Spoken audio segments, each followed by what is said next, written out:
What is going on, Pats Nation? You guys already know who it is. Patriots Global here, back with another video, and in this one, the New England Patriots are finally making some signings, nothing big, but are at least making some signings here in free agency after they've been pretty quiet so far this week.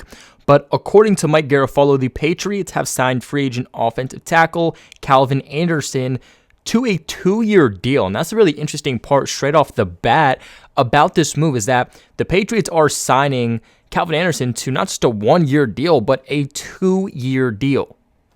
Now, Anderson is still fairly young. If anybody's going to get the best out of him, it's going to be the Patriots, but he's still in his prime, so there is still abilities that have yet to be unlocked. Again, only 26 years old, being signed. He'll be about 28 years old when that contract is through, if he obviously makes it past that, and actually originally entered the league by the Patriots as an undrafted free agent in 2019, but he did not last very long, and that's why I'm surprised to see him back right now, because he only lasted a total of 2 weeks for the Patriots.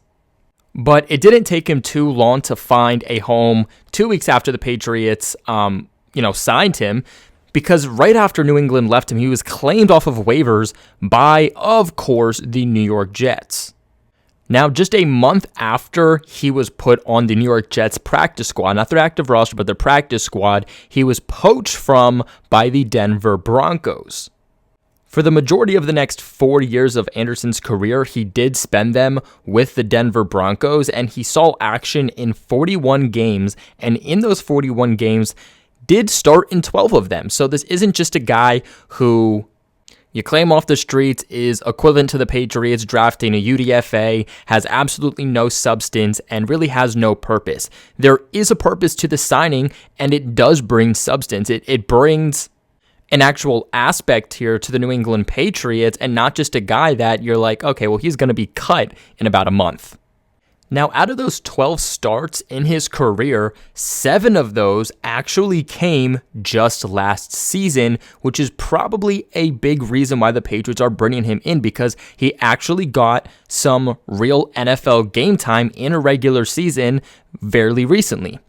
In those 7 games that he started for the Denver Broncos last year, he allowed just 2 sacks, 22 quarterback pressures on 272 pass blocking snaps with a 59.3 overall run blocking grade. So he's definitely more of a pass blocking offensive tackle than he is a run blocker. Not very well in that aspect. Not to mention that within those 7 starts, not to mention that even when he wasn't starting, he was still being a rotational piece. He only had 1 penalty last year. That's actually a big deal for the Patriots, because their offensive tackles, their offensive linemen, their just offense in general was constantly getting penalties. That's actually a big thing New England has to fix from a schematic standpoint from 2022 to 2023, is limiting those penalties, because it put them in positions to constantly not succeed. Now, as for where exactly would he play, he's mainly a left tackle. He played 438 snaps at left tackle this past year, played 1 at tight end. He's mainly a left tackle. The thing here is that if he is to play for the Patriots, I don't see New England saying, okay, we're going to put Trent Brown on the right side and then put Calvin Anderson at arguably one of the most important positions in football, Mac Jones' blind side, on the left tackle position. If Calvin Anderson does somehow win a starting offensive tackle job for the Patriots, you have to imagine that it's going to be over on the right side, and that does bring some concern, because again, he is mainly a left tackle, but at the end of the day, it's much harder to play left tackle than it is right tackle, and I could see the Patriots trying to pivot him from left tackle to right tackle, again, only if he is to become a starter for them in 2023, and then ultimately have Trent Brown moved back on that left side. And it seems like Calvin Anderson was actually very excited about coming back to New England, because as soon as he was signed, he actually went to Twitter to tweet to Pats Nation saying, and I quote, "I remember signing with you guys after the draft. Everything has come full circle, and I can't wait to give you everything I have and more. Not much for me to say, but a lot for me to do. Let's go to work."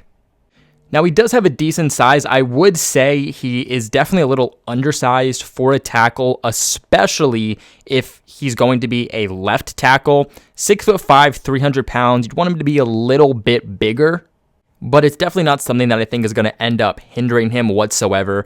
At the end of the day, I really do like this signing by the Patriots. You're getting a guy that you are somewhat familiar with, not obviously that much, but still somewhat familiar. He's fairly, at least has an idea of this system. This is a 2-year deal. We'll see if he does last ultimately that long, but at the end of the day, the Patriots don't just need a starting tackle, but they need depth, and they need a swing tackle, and this is exactly what they're getting. Not to mention that they're doing it with a veteran. They're doing it with a guy that's been in the league for several years now, but also a guy that has started in the NFL in the regular season as an offensive tackle. Other than Trent Brown, the Patriots offensive tackle group is really just a bunch of projects. None are really true, consistent, projected starters. Again, outside of Trent Brown and probably Connor McDermott also. But the Patriots had a lot of offensive line issues last year, especially at offensive tackle. It came down to a point where they literally had to poach from the Jets practice squad to get Connor McDermott. And it ended up being a good move by them ultimately, but they don't want to be in that position where their starters are going down, their backups are going down, you're halfway through the season, there's no one on the free agency market, and you're basically at a position where you're mid-season having to figure out basically another Marshall Newhouse situation for yourself. The Patriots do value and utilize the offensive line arguably more than 90% of the league does. So you know after the issues that the Patriots had with the O-line last year that this is something that Belichick is probably going to have on the top of his priority list. By no means is this going to be a situation where the Patriots should not take an offensive tackle in the first round. It's not a situation where you say, okay, well, let's move Trent Brown to left tackle, let's move Anderson to right tackle, and now you have your starting tackles, and you don't need to draft a guy early on. That's not what this is by any means. The Patriots are not at a position where, other than Trent Brown, do they have a true starting tackle.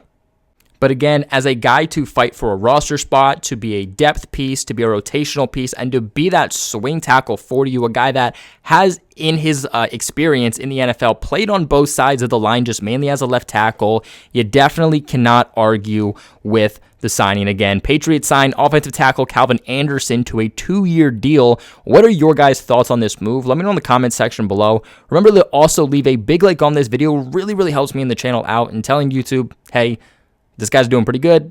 Let's tell some other people about his channel, get those views up. And of course, if you aren't subscribed, subscribe to the channel for all of your New England Patriots news. Hit that bell notification so you get notified as soon as I post all my videos. But without further ado, thank you guys for watching, and go Pats.